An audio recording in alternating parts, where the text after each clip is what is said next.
Hello, my name is Sachi Barker, and I'm going over a presentation over nutritional value and its importance and a couple of real life examples from my personal life. First, I'll apologize. My mic and my video has been acting weird, and I've tried to fix it, but my audio keeps acting really fuzzy, so I apologize. I also have a cold, so if you hear me cough or sniffle or whatever, I apologize again. But I hope you learned something new. I found a bunch of this stuff interesting. And let's get into it. So first off, let's look what is nutrients. Nutrients consist of macro and micronutrients, which essentially is the subtypes of food you would need on a day-to-day basis, like large groups of food, carbohydrates, fats, and proteins. So what are carbohydrates? Carbohydrates are built up of carbon, hydrogen, oxygen, and oxygen atoms in different ratios. So this right up here is a disaccharide? No, polysaccharide. Because there's two like carbon box things right here, and they come up they can be mono, poly, di, tri saccharides. You'll more than likely learn a few more things about them, and I'll show you a monosaccharide in a minute. Carbohydrates are used all the time. Definitely in cellular respiration, they're used as the initial energy to to promote the respiration cycle. They are used also in the digestive system and storage of food. So carbohydrates are also fiber, and it's very important to have enough fiber in your diet. Fats are typically, or they are made up of a glycerol head and a fatty acid chain, carbon, oxygen, hydrogen, and a hydroxyl group up here. Fats are used in vitamin transportation. It's a little fun fact that some vitamins, such as vitamin K, are fat soluble, so you need in order to absorb those properly, you need to get them through a fat. They are used in energy storage and vascular health. I'll go into that a little bit later, specifically, and describe saturated versus unsaturated. Protein is made up of carbon, hydrogen, oxygen, and nitrogen, and is essentially amino acids all squished together into a shape. The popular shape everyone knows is the secondary structure, the helix, and then so on and so forth. Protein is essential in your everyday life. You use it for repair, growing, regulating everything in your body, attacking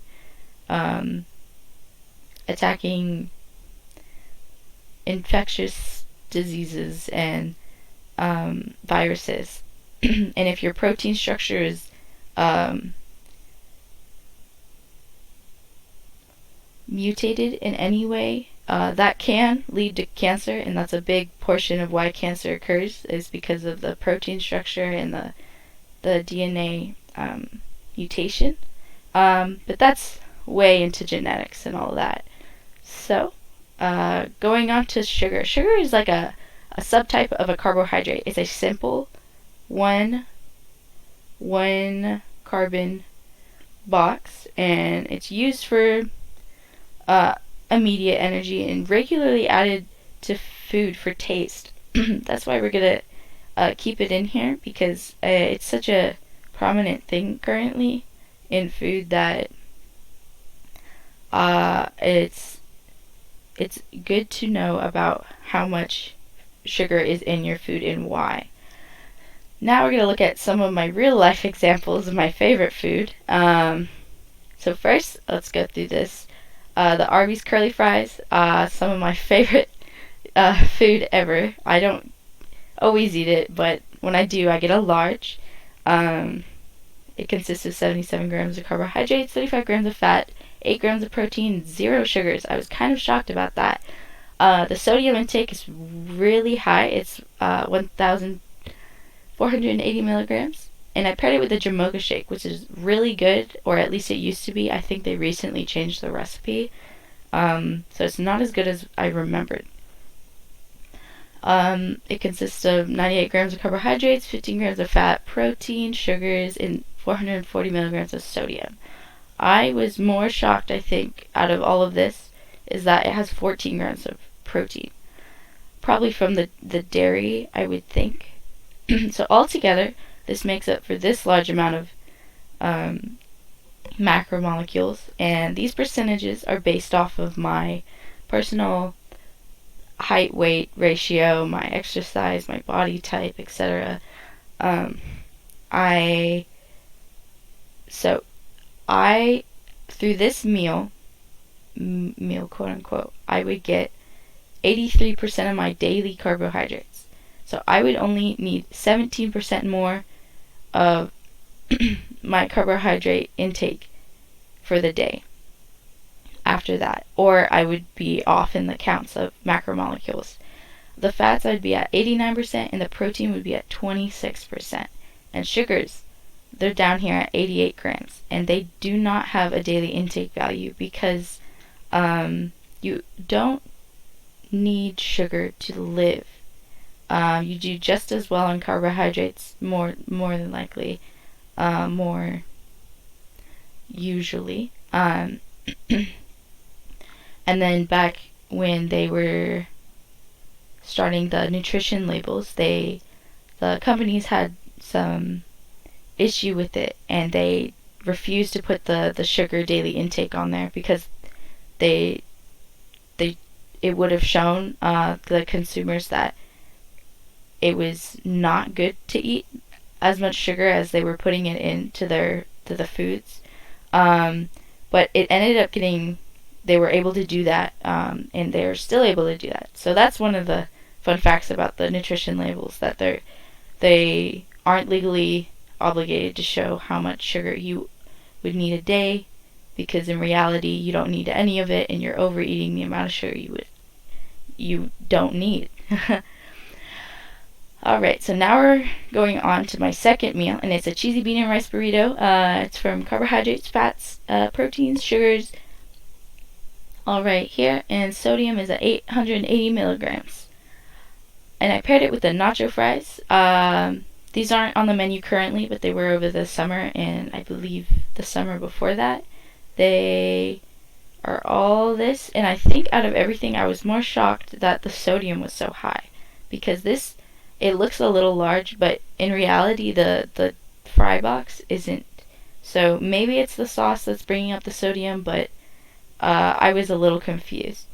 So altogether, this makes up 91 grams of carbohydrates, 35 grams of fat, proteins, 14 grams, and 5 grams of sugar. That's quite a bit for my personal intake. So I compared it with Starbucks oatmeal. So I work at Starbucks, so I know quite a bit about their stuff. The sodium is 125 milligrams. The carbohydrates are all these. And the only comment I have on this is that all these nutrition facts are added together with everything you get. So when you get the oatmeal, you have the option to put in 2 agave syrup packets, some nuts, some fruit, and some blueberries. Typically I don't, but if I were to, this would be the amount that would go in there. Oh. And carbohydrates, it would only make up 21% of my carbohydrate intake for the day, 4% of my fat intake, 6% of my protein intake, and once again, 13 grams of sugar, but that is more than likely because of the agave syrup. So comparing the oatmeal to the Arby's meal, excuse me, I would say they're kind of not equal. So then I thought, well, who goes to Starbucks and doesn't get a drink? Who doesn't? So I added on my favorite drink, which is just a grande latte with almond milk and vanilla syrup.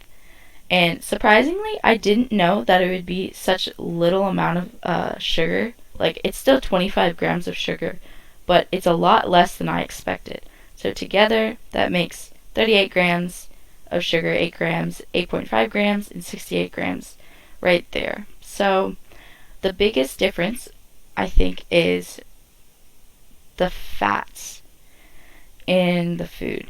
So versus the fats in the Arby's meal versus the fats in the Starbucks meal, you'd have to understand the difference between saturated and unsaturated. So saturated fats are typically known as the bad fats, the grease and the hard fats on your vascular system, which is true. But the only difference between saturated and unsaturated fat is the double bond um, the between the tails, or the tail. And when the saturated fat goes through your vascular system in your arteries, it tends to get stuck and stack on top of each other, like over and over and over again. That's how your arteries tend to get blocked. While your unsaturated fat can't don't do that as much because of the carb or the double bond in the middle. They tend to roll off of each other. So going back here, Arby's meal definitely consists more of an unsaturated fat or a saturated fat. And Starbucks would consist of a unsaturated, because of the Starbucks oatmeal consists of the nuts, and the almond milk in the drink would bring up the unsaturated fat. But on the other hand, Arby's meal would have a concerning amount of saturated fat. So overall, I would definitely say the Starbucks meal has the better choice of nutrition. The sugars, definitely, you can see that here, as this has 88 sugars and this has 38, and that's just optional 38. You don't even need to put the vanilla in the latte or the agave packets into the oatmeal. The antioxidants, I specifically picked the blueberry oatmeal because it has blueberries and other like dried fruit in there, but whole blueberries, and they're known for the antioxidants that help your immune system clean out your body. So through and through, it would be a wise decision to eat the coffee and the oatmeal versus a Jamocha shake and a curly fries, even though the curly fries are so good. So next, I'm going to talk about something I make at home, and it's tuna and seaweed. I wrap the tuna up in seaweed, and it is pretty good. I typically try and put some mustard mixed in with the tuna so it's a little like flavorful. I didn't add that into the sodium, so it'd probably be a little bit more sodium than that.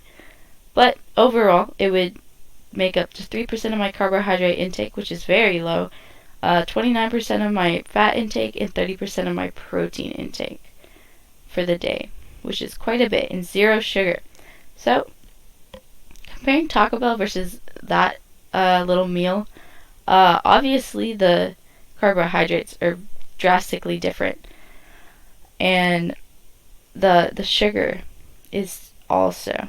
So I'd like to point out that even though this has minimal carbohydrates, it still has I wouldn't recommend eating it like for breakfast or something like that, or before a workout or something strenuous, because you would need carbohydrates to keep you going through whatever your day is headed towards.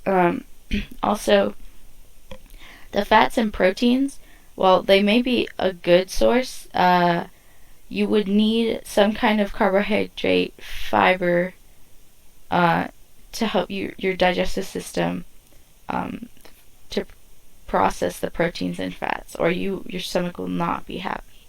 While you can eat it after, or after a workout or something like that, it's still very hard on your digestive system. But definitely recommend it. The saturated and unsaturated fats are different on both of those also. Um, the the muscle improvement that I mentioned is versus eating more protein after something strenuous would help repair your muscles, instead of filling them with carbohydrates and with an unhealthy amount of sugars. Overall, that would help your body repair itself.